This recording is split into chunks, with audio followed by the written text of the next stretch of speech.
আমার বিদ্যুৎ ভাই কিছু মরিচ আবাদ করেছে। দেখুন মরিচের গাছগুলো এখনো ছোট। এই যে আবার পাশাপাশি তরি আবাদ করেছেন। এই যে দুটা কুশল লাগাছেন, এই দেখুন দুটা কুশল কৃষি। এই যে সিম গাছগুলো দেখুন, অনেক সুন্দর সিম গাছগুলো হয়েছে। এই যে কোদালে, হ্যাঁ বড় ভাই, এখানে আপনি কি কাজ করছেন? এখানে এই আইলটা বাইন্ধে দিচ্ছি সাইডে আলু বাইন্দা পানি দিয়ে।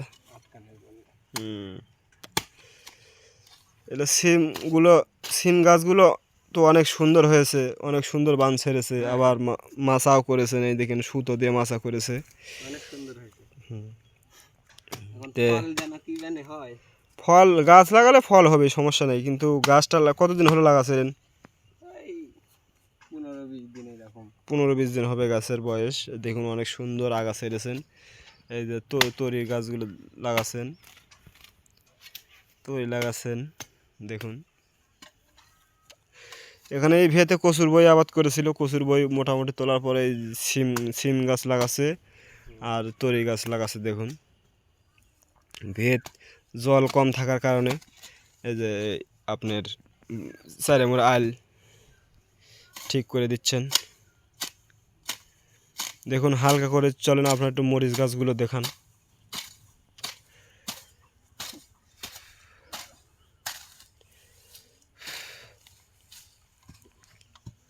এই যে আমার আপনাদেরকে মরিচ গাছগুলো দেখাচ্ছে। দেখুন মরিচের গাছ আছে। ছোটো ভাই মরিচ লাগাচ্ছে 2 কাপ। মোটামুটি মরিচের কি গাছ এলো মরিচের? এই যে মরিচ গাছ। এই যে মরিচ গাছগুলো দেখুন। প্রথমে একটা ছোট্ট মরিচের গাছ ধরে বসুন, বসার পরে কী রোগ কী ব্যাপারে কিছু দর্শকদেরকে বলুন, দর্শকের উপকার করতে পারে এবং দর্শকের উপকারও লাগতে পারে। দেখুন কি ছোট গাছ নিয়ে বসবো। বসুন। এই যে আমার গাছ হুম এত সুন্দর হয়েছে। সাইডে এই যে এটা একটা বেরাম, কুগরি বেরাম, এর মাথা কাটে দিয়েছি। হ্যালো ভিউয়ার্স, আমি কিছু ভালো বলি। হয়নি। এখন এই আপনার কুকরির গাছের জন্য যদি কোনো ওষুধ আপনারা জেনে থাকেন, অবশ্যই ছোটো ভাইকে হেল্প করবেন। আর প্লাস এই ছোটো ভাই এই কুকরির গাছের জন্য কী দিচ্ছে সেটাও একটু আমি জানবো, এবং আপনারাও জানিয়ে দেবেন যে কুকরির জন্য কী ব্যবহার করলে পরে ছোটো ভাইয়ের উপকারে লাগবে। এই যে একটা কুগরি গাছ, এটা একটু হচ্ছে আগা কাটে দেওয়ার এই কারণে। যে আগা কাটে দেওয়ার জন্য আমার ছোটো ভাইয়ের কুকরি গাছ ভালো হয়ে যাচ্ছে।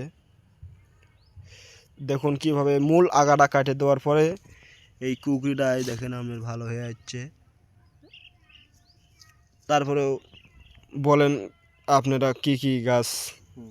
এই পর্যন্ত। আর সাইড বেরাম আছে, মেলা বেরাম, কিন্তু বর্তমানে বেরাম অনেক কমই আছে, ওষুধ মারা লাগবে।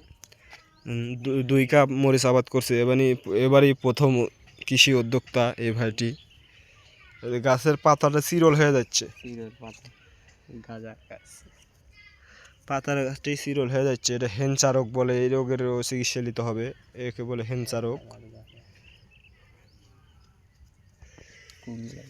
পোকা।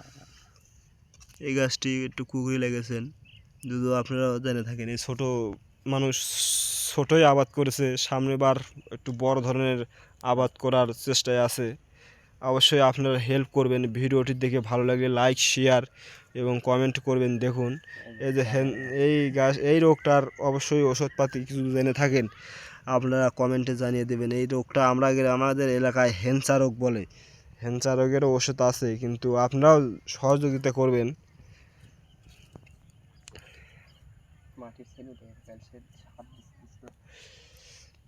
দেখুন অনেক সুন্দর গাছ হয়েছে। গাছ দেখে আমার খুব ভালো লাগলো। আপনারা হচ্ছে আরও বড় আবাদি যারা দেখছেন আমার ভিডিওটি, তারা অনেক বড় আবাদি। আবাদ আবাদ সবগুলি যান ভালো হয়, এটাই আমি কামনা করি। আপনারাও সবাইকে একটু আশীর্বাদ কি দোয়া করবেন, যেন সবারই আবাদ, এই মরিচ আবাদটি অনেক সুন্দর আবাদ, আবার অনেক রিক্সেরও আবাদ। এই আবাদটি অবশ্যই সবার মাঝে ছড়িয়ে দিবেন, কারণ মরিচের কালকের বাজার গেছে 10,500 টাকা, আর সর্বোচ্চ হাই বাজার গেছে 11,000 টাকা। তাহলে এক মূল মরিচের দাম 11,000 টাকা। আপনারা অবশ্যই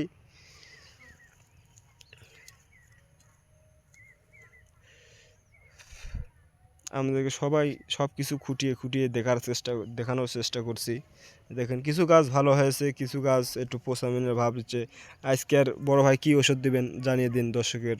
আজকে পোষামিনের ওষুধ দিব, তা ওষুধওয়ালার কাছ থেকেই না, এখন কি ওষুধ দিব বলতে হ্যাঁ পারছি হ্যাঁ, না। আপনি ওষুধটা আনার পর অবশ্যই আমাকে জানাবেন। আমি আচ্ছা, দর্শকদেরকে দেওয়ার চেষ্টা করব। এই তরি গাছ লাগাছে, এই দেখুন। জালেঙ্গি দিতে কত দিন সময় লাগলো এই জালেঙ্গি দিতে? এই একদিন এক বেলা পান্তার বেলা। ও আচ্ছা আচ্ছা, ছোট মানুষ হিসেবে ছোটই আবাদ করেছেন, বেশি বড় ইয়া জানি, মানে এবার আবাদটি শেখার কারণে হ্যাঁ হ্যাঁ এই আপনার এটা কি কুশল নাকি? হ্যাঁ, এটা কুশল একটি গাছ পুঁতে দিয়েছি, দেখা যাক হয় নাকি। হ্যাঁ হবে, কুশল হবে, অনেক সুন্দর ছড়ি ধরে উঠছে, আবার কতকগুলো আপনার ইয়াও লিছে। হুম হুম, ওকে। আচ্ছা ঠিক আছে। আচ্ছা, একটু কি কুকুরের ওষুধ দেওয়া যায় একটু আপনারা জানা থাকলে অবশ্যই হ্যাঁ আমাদেরকে একটু জানাবেন, আমরা আচ্ছা সেই আচ্ছা, ওষুধটা প্রয়োগ করব। ঠিক আছে ঠিক আছে ঠিক আছে, অনেক ধন্যবাদ ভিডিও দেখা।